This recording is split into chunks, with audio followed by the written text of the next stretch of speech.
Let's bring in the former ambassador to China, Australian ambassador to China, Geoff Raby, who served in Beijing from 2007 to 2011. Thanks so much for your time, Geoff. I appreciate it. As Simon said there, the Victorian Premier copping a fair bit of flack, understandably, for not taking media to China. He's met with the Mayor of Beijing, Minister for Education and Vice President for the Chinese People's Association for Friendship with Foreign Countries.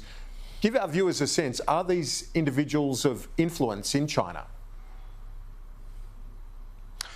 Oh, good afternoon, Kerrett. Yes, I mean, they're of importance. There are obviously many more important people in the system, and this is the sort of reception that a state premier would normally receive on a visit to China.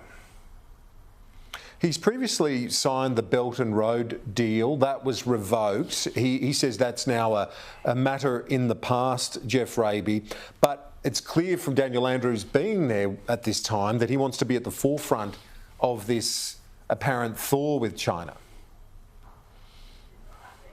Yeah, and all strength to his arm for doing so. We were in the process of stabilising relations, as the Prime Minister and the Foreign Minister, Penny Wong, say.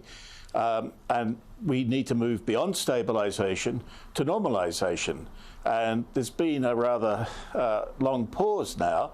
We're still waiting to hear the dates for the Australian Trade Minister to visit China. It's been foreshadowed, but we don't know when that's going to happen. So it's great seeing there's some initiative and activity at the state level. It's something I've urged for some time, even during the freeze on our relations. And I would note that the West Australian Premier has already announced that he's planning to visit China in April. It is unusual, though. You've seen many visits. You've been there to welcome and advise politicians. It's unusual for him not to allow or enable journalists to accompany him on that trip. Yeah, it's most unusual, although I must say it'd be worth going back through the files to see how many if journalists covered state premiers' visits to China in the past, if they travel with him, I mean. So I'm not sure that a premier travelling to China without journalists or a media party is that unusual. I think what gives this particular profile, if you like, is the fact that we're coming out of an extended freeze in the bilateral relationship, thanks to the inept management of the relationship by the previous Morrison government. I think the key thing to note, though, on this occasion is we have no Australian media presence in China. And I think this would be less of an issue if we had a presence back on the ground in China. They could question the Premier on his meetings, report back to the Australian public. But we haven't had any media in from Australia based in China since August 2020.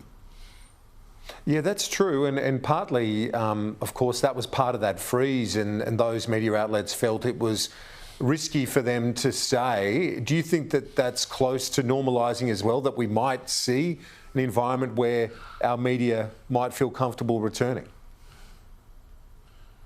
Well, I've written a number of times in my regular column in the Australian Financial Review that it was an overreaction by the Australian media outlets. Be that as it may, we need to get an Australian media presence on the ground. And this nervousness that our media companies have is very odd when you look at the fact that the leading BBC journalist in China is none other than Stephen McDonald, who's an Australian citizen. And many Australians are representing foreign media outlets in China quite happily.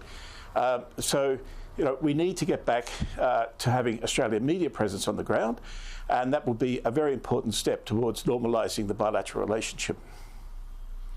The Assistant Trade Minister, Tim Ayres, we've touched on the Don Farrell visit coming, and Tim Ayres is currently in the Bow Forum, first Australian minister to be there for years.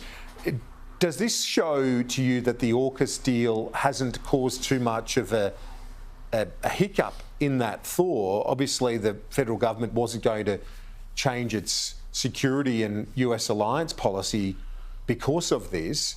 But it's clear that China has been quite pragmatic, do you think, in terms of the way that they're responding to this, as opposed to any overreaction from Beijing? 2 points I'd make on that, Karen. One is with no disrespect to the Assistant Trade Minister, it's a relatively junior presence at a major forum like Boao. And we know that the Singaporean Prime Minister is there, the Malaysian Prime Minister is there. I'm sure there are other quite senior ministers from other countries present. So I think this is very underdone by the Australian government at this stage in trying to move from stabilisation to normalisation of the relationship. First point. Second point I'd make is that, no, I don't think AUKUS is going to derail the normalisation of the relationship, partly because AUKUS has been priced in. I mean, we've been talking about AUKUS for 20 years, and after all, I mean, AUKUS is the security arrangement on the never-never. We would, whenever it happens, however it happens, that's way into the future. And to the extent we might have 3 nuclear-powered submarines in the next decade, China will have built many more than that over that time period. AUKUS does not change the strategic balance in the region, and therefore it's of no immediate or medium-term threat to China. What is unfortunate about AUKUS is the messages it says, having this, PAX Anglophone group, America, England, UK rather, and Australia, joining forces to somehow put pressure on China. And I think it's the symbolism of AUKUS rather than the substance that would be an irritant for Beijing, but clearly not such an irritant that it's going to allow it to derail the normalisation of relations with China, with Australia.